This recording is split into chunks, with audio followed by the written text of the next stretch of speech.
Salut à tous, allez, comme tous les dimanches, on se retrouve pour les résumés de l'actu de la semaine. On commence avec le Volvo XC40 Recharge qui devait embarquer 70 kWh de batterie. Bah, finalement, il en aura 78 de plus.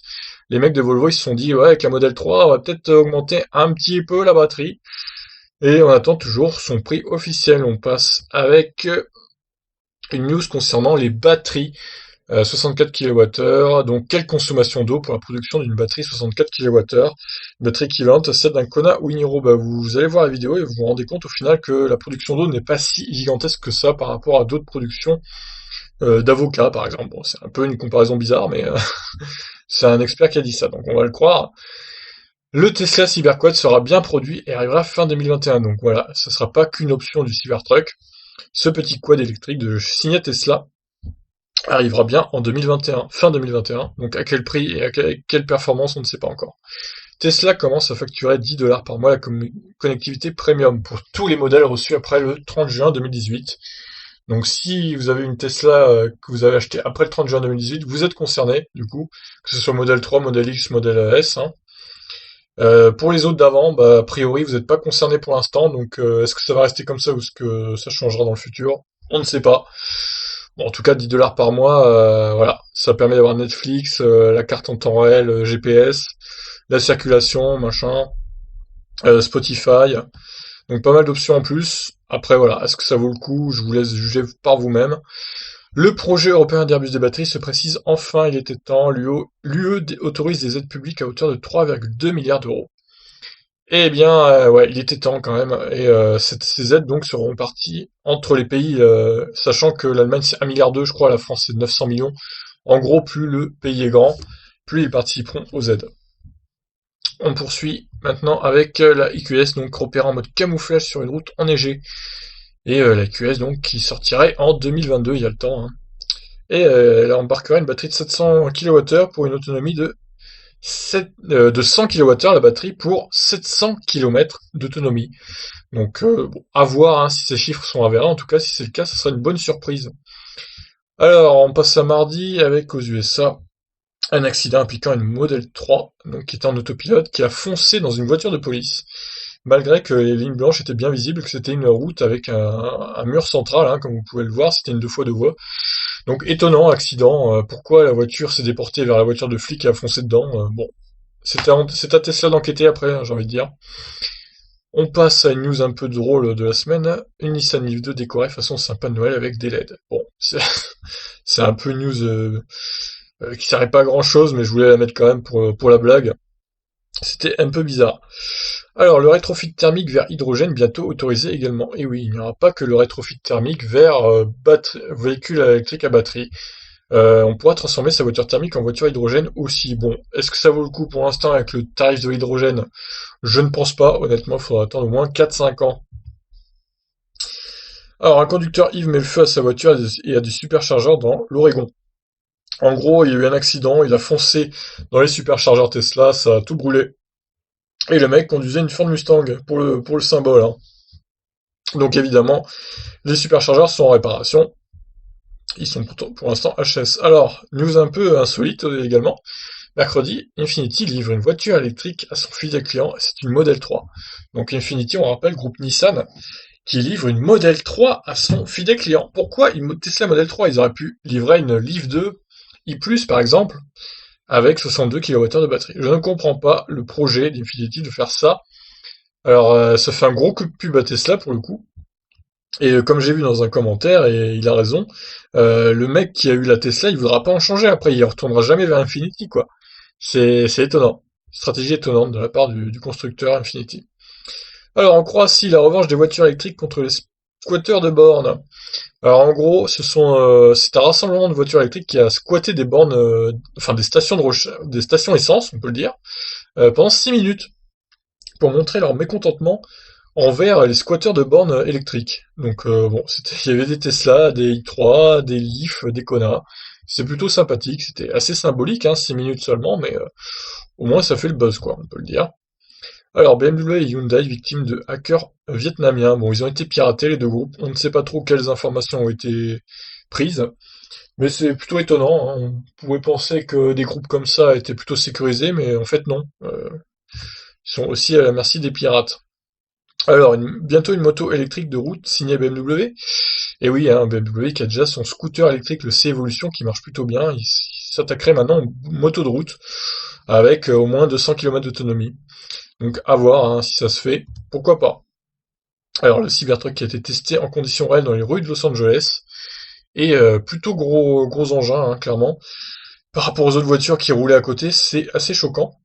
Et bon, c'était Elon Musk qui était au volant, accompagné de jolies demoiselles. Toujours bien accompagné, hein, Elon. Alors, on passe à jeudi avec la Porsche Taycan qui a vu son autonomie EPA révélée, et c'est seulement 320 km d'autonomie.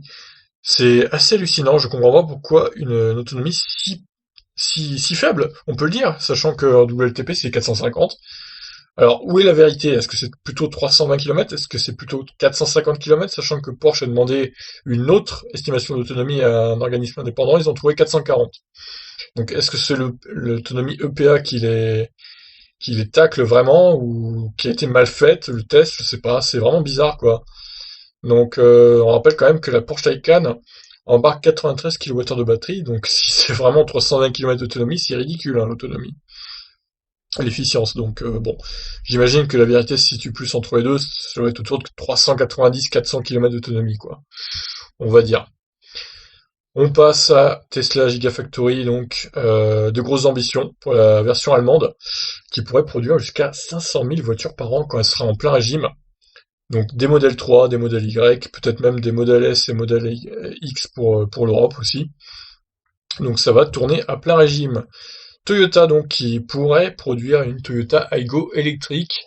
Il s'attend hein, parce que Toyota électrique, on sait que c'est pas trop une histoire d'amour pour l'instant. Ils en sont très très loin d'être au point. Donc une Toyota Aygo électrique, si pourquoi pas, si elle est au tarif des Skoda Citigo, Seat Mii et Volkswagen e-Up et qu'elle a une autonomie similaire, elle pourrait marcher. Alors des infos sur le Mercedes EQA électrique.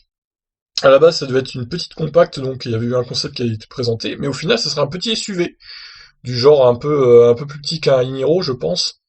Peut-être un peu plus grand que le Kona quand même. Ça sera basé sur le GLA, donc futur GLA de chez Mercedes.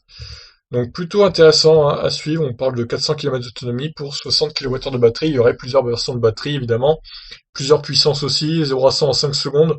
Je pense que ça sera pour la version la plus puissante. Mais le tarif, on ne sait pas encore. Peut-être 45, 50 000 euros, on ne sait pas encore. Je vous tiendrai au courant. De toute façon, alors, la Xev Yo-Yo, une voiture électrique imprimée en 3D, donc un mélange de Twizy et de Smart. Donc, c'est assez étonnant hein, comme concept de voiture. Elle coûterait dans les 6 000 euros prix de départ. Donc une cagnotte de 500 000 euros est demandée sur Kickstarter, là ils en sont à 44 000. Il y a 52 jours, donc bon, on va voir s'ils y arrivent, ma foi. Je leur souhaite en tout cas. J'espère que ça va pas faire que la sous-notion pour eux. Alors, la Model 3 cartonne sur le segment des berlines en France. Près de 4579 ventes, hein, vous le voyez dans le tableau. Deuxième quand même de ce top 10, derrière la Peugeot 508. Bon, elle évidemment, elle est française et elle est belle, donc forcément elle cartonne auprès des acheteurs français. Mais en tout cas, c'est une belle performance hein, pour la Model 3. Alors, j'ai trouvé des chiffres de vente de véhicules hydrogène écoulés dans le monde depuis 2015, et vous allez rire, hein, les chiffres sont ridicules, je vous laisse aller voir vous-même la vidéo, c'est assez affligeant. Alors, petite news toujours jeudi concernant Ferrari qui ne veut pas lancer de voiture 100% électrique avant 2025. Alors, je pense que chez Maranello, ils font une grosse erreur, pour le coup. Même Porsche s'y est mis dès 2019. Donc, pourquoi attendre 2025 chez Ferrari? Ils disent que les batteries sont pas au point, que la vitesse de charge est lente et tout. Enfin bon, au moment, non, pas si lente que ça. Hein. Porsche peut recharger à 300 kW. Tesla bientôt aussi, donc non, c'est pas si lent que ça du coup. Donc chez Ferrari, bah, tant pis pour eux, j'ai envie de dire, ils sont toujours un peu à la traîne, Ferrari, même en Formule 1, hein, ils font un peu de la merde en ce moment. Donc, ils sont un peu gouvernés. Leurs dirigeants à Ferrari en ce moment, c'est pas ça. Hein, on va pas se mentir. Donc une future mise à jour à activer pour activer les sièges chauffants sur arrière, les sièges chauffants arrière sur la Tesla Model 3, une mise à jour qui serait gratuite. Donc news de vendredi. C'est un Anglais qui s'est plaint sur Twitter à Elon Musk pour réclamer donc des sièges chauffants à l'arrière, et apparemment il suffirait d'une mise à jour pour les activer, ces sièges chauffants. Donc pourquoi pas, hein. J'attends de voir si ça va se faire. Alors concernant la i3 maintenant, la carrière de la i3 continuera jusqu'à au moins 2024. Donc c'est une bonne nouvelle hein, pour BMW qui, il y avait quelques mois, on pensait du coup qu'ils allaient un peu se calmer sur l'électrique. Mais au final, bon, ils ont changé d'avis et c'est tant mieux. Donc la i3 qui devrait peut-être recevoir dans un an un M4 de batterie et ce serait pas du luxe. Donc Sono Motors, hein, le point comme tous les vendredis, 9 millions 8. Alors ça, non, merci. 9 millions 8, donc ils auraient dû être à quasiment 20 millions le 13 décembre. Donc autant dire que c'est mort. Hein. Franchement, on fera le point encore vendredi prochain, mais ça va être compliqué. Alors Citroën annonce 6 modèles électrifiés pour 2020, avec un superbe logo magnifique comme vous pouvez le voir. Un E-Trema. Alors là, ils ne sont pas allés chercher bien loin hein, quand même. Donc à voir, ils annoncent une C3 électrique, une C4 électrique, un C3 Aircross électrique, C4 Aircross, bref, tout le bordel quoi.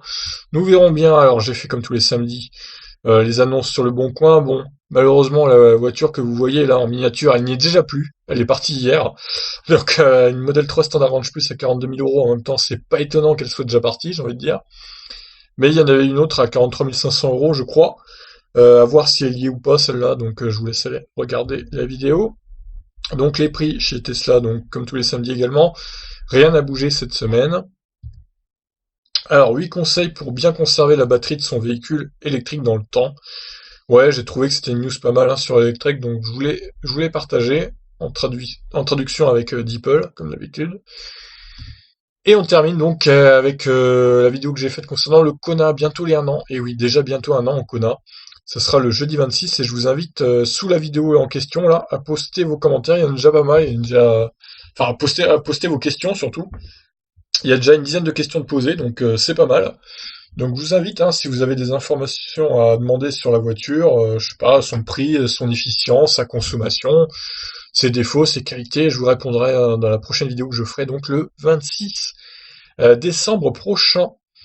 Allez, sur ce, on a terminé pour le résumé de la semaine. Je vous laisse réagir et à la semaine prochaine, donc à demain, lundi, pour de nouvelles aventures. Ciao!